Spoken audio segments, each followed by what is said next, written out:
Dinarland highlights May2, 2020. Adam Montana.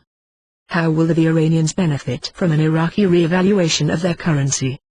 Does the Iranians have stockpiles of Iraq currency?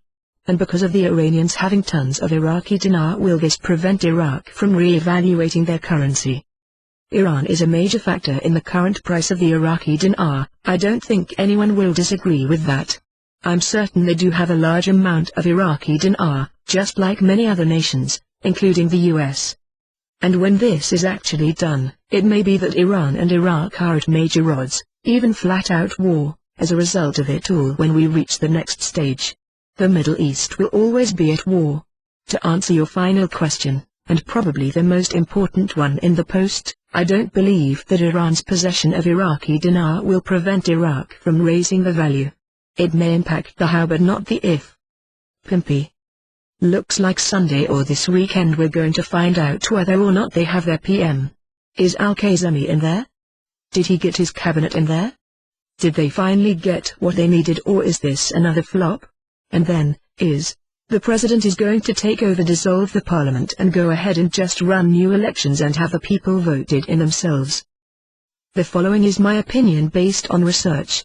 The VND dong is expected to raise its rate on May 7th. Looks like our boy Kazemi might be making some headway. I believe it's Sunday coming up here, the day after tomorrow. We will know what's going on with our boy Al-Kazemi and his cabinet, whether they get voted in. This could be a big step towards what we're waiting for, which of course is the revaluation or the reinstatement of the Iraqi dinars. Markets. We did have a couple banking reports where rates showed up for dinar and dong for a short bit. I was reaching out to bankers all morning and a couple of my banking sources, and they say some rates started popping up for a short time and then going away. This was on the dinar and the dong. They saw about 0.38 cents for the dong and about $2 for the dinar.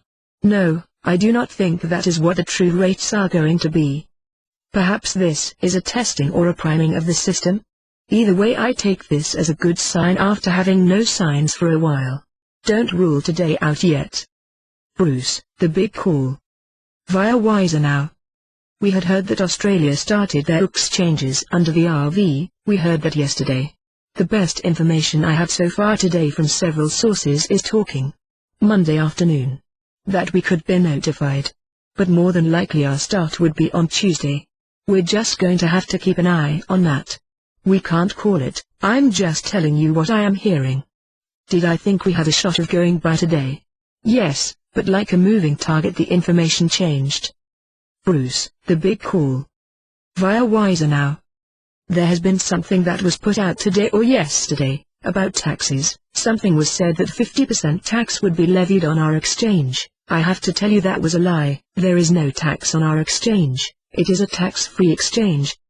Don't worry, this is not a taxable event. We are just going to pay taxes on the income that is generated from your proceeds, not the proceeds themselves. We heard, and we've seen that the Vietnamese dong is no longer available to buy on TravelX, which is a major site, and you know if you have traveled that TravelX has a number of kiosks in a number of airports globally, throughout the US and in other countries for currency exchange. TravelX does not want to be caught in the middle of a rate change, so they no longer have the dong for sale. Very few dealers still have dong for sale. Pimpy. Looks like Sunday or this weekend we're going to find out whether or not they have their PM. Is Al-Kazemi in there? Did he get his cabinet in there? Did they finally get what they needed, or is this another flop? And then, the president going to take over, dissolve the parliament and go ahead and just run new elections and have the people voted in themselves? Vital Brad. This Sunday, they're gonna be voting on the new government. Rayren 98, TNT. Iraqi TV news is showing Al-Kazemi signing off on his government, stating it's done and ready for Parliament's vote on Sunday. Parliament confirms they have received the names of the cabinet from Al-Kazemi. Being shared in the news, 200 ministers will vote Sunday for Al-Kazemi and pass his cabinet, also indicating that Sunday is the day. Caperoni. Article quote. All countries of the world follow the policy of floating currency except in Iraq, because the currency auction is one of the chapters of corruption that feed the pockets of spoilers. stressing that floating the Iraqi dinar will protect Iraq's reserves from hard currency from loss and waste. Iraqi dinar evaluation and global currency reset news. Dinar Chronicles. Courtesy of Dinar Gurus.